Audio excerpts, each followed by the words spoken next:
Hello मेरे प्यारे बच्चों, आप लोग कैसे हैं? Good morning. तो आज हम लेकर आए हैं प्रश्नावली 1.1 क्लास 10th मैथमेटिक्स का सवाल नंबर 2।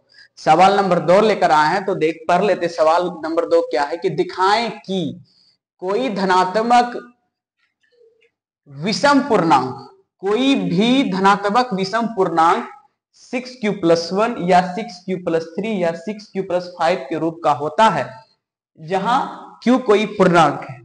तो आपको भी समझ में आ रहा है पूर्णांक किसको कहता है। पूर्णांक तो इंटीजर होता है, इंटीजर में तो प्लस भी हो सकता है, माइनस भी हो सकता है, जीरो इंटीजर भी होता है। तो आइए, हमको पुराना क्या दिखाना क्या है कि कोई भी धनात्मक विषम पूर्णांक 6q+1 6q+3 या 6q+5 के रूप का होता है कि नहीं, हमको विषम दिखाना, सम नहीं दिखाना, विषम दिखाना। तो आइए मान लेते हैं। सबसे पहले बात, माना कि ए कोई विषम धनात्मक पूर्णांक है, मान लिए। सबसे पहली बात, इसको बनाने का तरीका यही कि मान लेते हैं कि माना कि ए कोई विषम धनात्मक पूर्णांक है, तब यूक्लिड विभाजन से लिखेंगे। यूक्लिड विभाजन एल्गोरिदम्स, क्या लिखेंगे? एल्गोरिदम्स। तो फॉर्मूला आप लोग जानबे करते हैं, नेक्स्ट पहले वाले क्लास में भी हमने फॉर्मूला लिखा था। यूक्लिड का फॉर्मूला ए बराबर बी क्यू प्लस आर, जहां 0 less than equal to R less than B.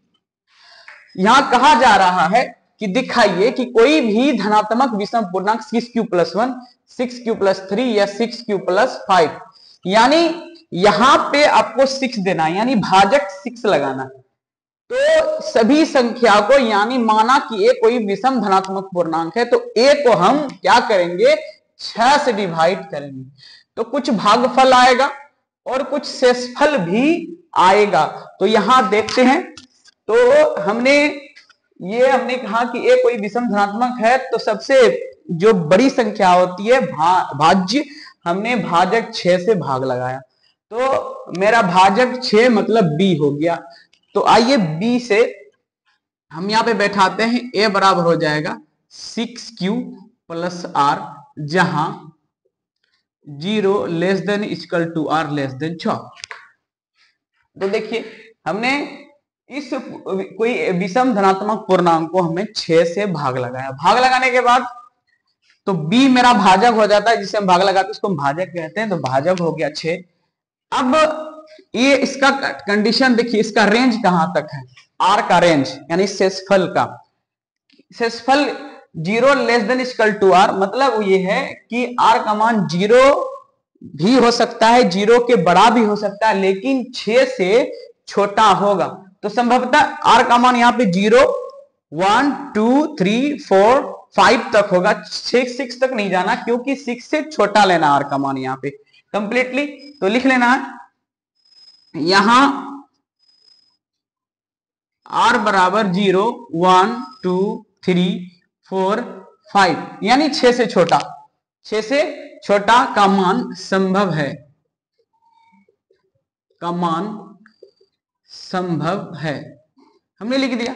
क्योंकि कंडीशन तो यही ना, कंडीशन तो लगा हुआ है कि शेषफल जो है 0 से बड़ा या 0 के बराबर और 6 से छोटा होना चाहिए, यही कंडीशन है। क्योंकि हमने बड़ी संख्या को 6 से भाग लगाया है। तो आइए बारी बारी से हम बैठाते हैं। इसमें जब मान रखेंगे तो a बराबर फाइनली, जब r का मान 0 रखेंगे तो 6q प्लस r कितना है? r यहाँ पे शेषफल, तो r का मान यहाँ कितना बैठा रहे हैं? 0। तो ये मेरा क्या मिल जाएगा? 6q। ठीक है। उसके बाद फिर a बराबर, फिर r का मान 1 रखना है, तो 6q प्लस r है, तो r का मान 1 बता दी, 6q प्लस 1।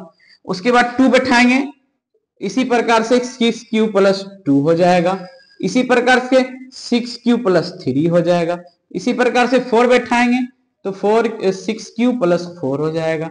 फिर उसी प्रकार से 5, r का मान लास्ट 5 है शेषफल, तो बैठाएंगे तो 6q प्लस हमको 5 मिल जाएगा। ठीक है, फाइनली यहां तक आप समझ चुके हैं। तो r का मान बारी बारी से हमने बैठाया, तो हमको मिला 6q plus 6q, 6q plus 1, 6q plus 2, 6q plus 3, 6q plus 4, 6q plus 5, ये मिल चुका है। उसके बाद देखिए हमको कह क्या रहा है कि 6q plus 1, 6q plus 3, 6q plus 5 के रूप का होता है विषम धनात्मक पूर्णांक।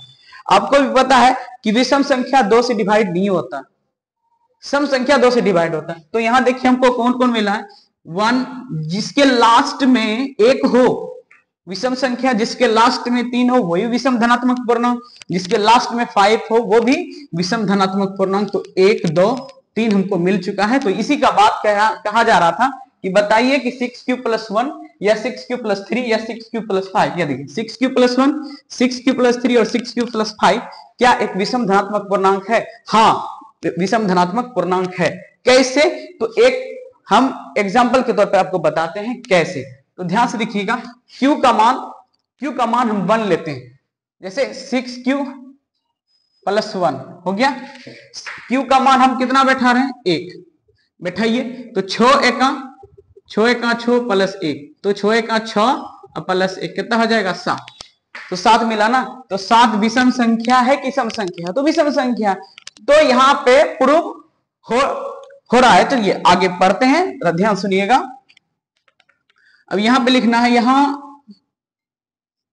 6q प्लस 1, 6q प्लस 3 या 6q प्लस 5 2 से पूर्णतः विभाजित नहीं है।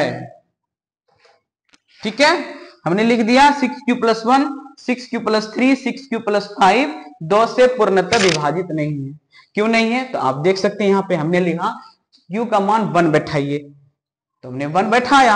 अब यहां पर भी q का मान 1 बैठाइए। देखिए 6 एका 6, 6 3 9, 9 एक विषम संख्या है। अब यहाँ पे आप बोलिएगा कि सम में बैठा करके देखिए 1 का मान, तो 6 एका 6, तो 6 एका 6, तो 6 तो 2 से डिवाइड है ना भैया, तो ये तो सम न हो गया, ये तो हमको सम मिल गया। तो सम की बात नहीं हो रही है, विषम की बात हो रही है।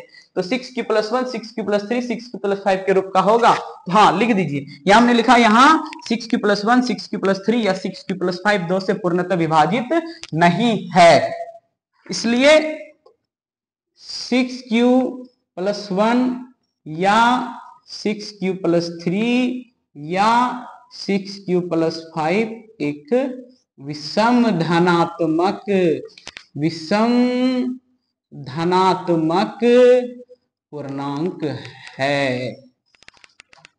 तो ये फाइनली यहां पे बन के तैयार है। तो आपको वीडियो कैसा लगा? यदि आप मेरे चैनल पर नए हैं तो चैनल को लाइक और सब्सक्राइब जरूर करें। धन्यवाद।